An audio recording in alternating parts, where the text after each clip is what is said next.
नमस्कार, जय हिंद। मौसम विज्ञान केंद्र जयपुर से एक बार फिर से आप सभी का स्वागत है। आज दिनांक 18 अगस्त है और हम बात करेंगे आगामी दिनों में एक और नए भारी बारिश के सिस्टम की।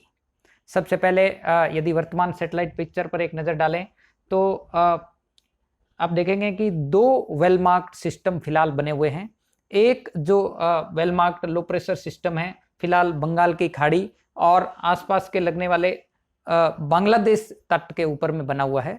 दूसरा यदि सिस्टम की बात करें तो जो पिछले 2-3 दिनों से लगातार well marked low pressure Rajasthan के ऊपर बना हुआ था, फिलहाल यह अभी भी लो प्रेशर एरिया के रूप में बना हुआ है। हालांकि इसका जो पोजीशन है वो साउथ वेस्ट राजस्थान और आसपास के लगने वाले पाकिस्तान एरिया के ऊपर में अभी ये स्थित है।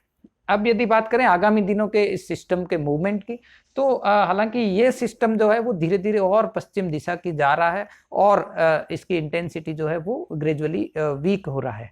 इसके अलावा जो आने वाले दिनों में भारी बारिश का सिस्टम राजस्थान में जो है उसकी बात करें तो फिलहाल जो well marked low pressure area Bengal की खाड़ी में है ये अगले 12 से 24 घंटों में और धीरे धीरे पश्चिम और नॉर्थ वेस्टवर्ड डायरेक्शन में आगे बढ़ेगा और साथ ही साथ देखेंगे कि इसकी इंटेंसिटी जो है वो अगले 24 घंटों में ये और एक स्टेप इंटेंस होकर डिप्रेशन सिस्टम के रूप में बन जाएगा। उसके बाद में इस सिस्टम का मूवमेंट जो है वो लगातार पूर्वी भारत के राज्यों से धीरे धीरे ये मध्य प्रदेश से होते हुए राजस्थान की तरफ आगे बढ़ेगा। यानी एक बार यूं कह सकते हैं जिस प्रकार पिछले सप्ताह में एक डिप्रेशन सिस्टम इसी प्रकार से बंगाल की खाड़ी में बनकर पूर्वी राज्य से पश्चिमी भारत की तरफ में आगे बढ़ा था, कुछ उसी प्रकार का एक डिप्रेशन सिस्टम जो है वो आने वाले दिनों में और राजस्थान में बनने की प्रबल संभावना है। इसके अलावा यदि जीएफएस मॉडल फोरकास्ट की बात करें तो ये देखिए 19 अगस्त को देखेंगे तो ज़्यादा रेन बेल्ट जो है वो ईस्टर्न पार्ट ऑफ इंडिया के स्टेट्स के ऊपर में रहेगा। हालांकि राजस्थान में देखेंगे तो ज़्यादातर एरियाज में बहुत ही कम लाइट रेनफॉल एक्टिविटी होने के चांसेज है, ज़्यादातर एरिया ड्राई रहेंगे। इसके अलावा 21 अगस्त को आप देखेंगे कि ये सिस्टम का मूवमेंट जो है वो धीरे धीरे मध्य प्रदेश और छत्तीसगढ़ से होते हुए पश्चिम दिशा में आगे बढ़ेगा।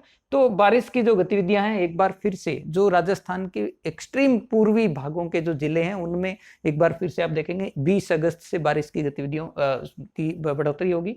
21 अगस्त को देखेंगे तो ये सिस्टम मध्य प्रदेश और आसपास के लगने वाले पूर्वी राजस्थान के भागों के ऊपर होगा। तो इस सिस्टम का असर जो है वो 20 अगस्त को रात्रि से ही शुरू होगा।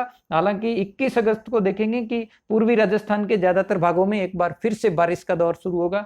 कोटा और आसपास के उदयपुर संभाग के लगने वाले जिलों में कहीं कहीं भारी और एक दो स्थानों पर अति भारी बारिश भी 21 अगस्त को हो सकती है, 21 अगस्त को सॉरी। इसके अलावा 22 अगस्त को देखेंगे तो ये सिस्टम लगभग पूरी तरह से राजस्थान के ऊपर स्थित होगा। जी हाँ, 22 अगस्त को एक बार फिर से दक्षिणी और दक्षिण पूर्वी राजस्थान के भागों में heavy to very heavy category की रेनफॉल होने की प्रबल संभावना है।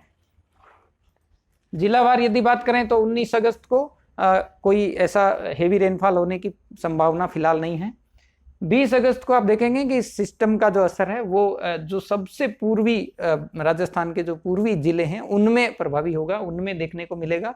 तो विशेष रूप से यदि बात करें कोटा संभाग के जो डिस्ट्रिक्ट्स है, सवाई माधोपुर, इसके अलावा भीलवाड़ा, चित्तौड़गढ़, इन जिलों में एक बार फिर से थंडरस्टॉर्म भी होगा और थंडर के साथ में लाइटनिंग और हेवी रेनफॉल होने की ज्यादा चांसेज है। 21 अगस्त को आप देखेंगे कि पूर्वी राजस्थान के भरतपुर, कोटा और साथ ही साथ उदयपुर संभाग के जिलों में कहीं कहीं हेवी रेन और एक दो स्थानों पर वेरी हेवी रेनफॉल भी होने की प्रबल संभावना है। हालांकि वेस्ट राजस्थान के जिलों में यदि देखेंगे तो अगले 3 दिनों के लिए कम से कम रेनफॉल एक्टिविटी में काफी कमी रहेगी। इसके अलावा 22 अगस्त को देखें तो ज्यादातर जिलों में, क्योंकि इस सिस्टम का असर सर्वाधिक असर जो है वो 22 अगस्त को देखने को मिलेगा, तो पूर्वी राजस्थान के साथ ही साथ पश्चिमी राजस्थान के बीकानेर और जोधपुर संभाग के जिलों में भी कहीं कहीं भारी और एक दो स्थानों पर अति भारी बारिश होने की प्रबल संभावना है। इसके अलावा यदि बात करें इस मानसून सीजन में अब तक बारिश की तो पूरे प्रदेश में अब तक औसत से करीब 49% ज्यादा बारिश अब तक दर्ज हो चुकी है। धन्यवाद।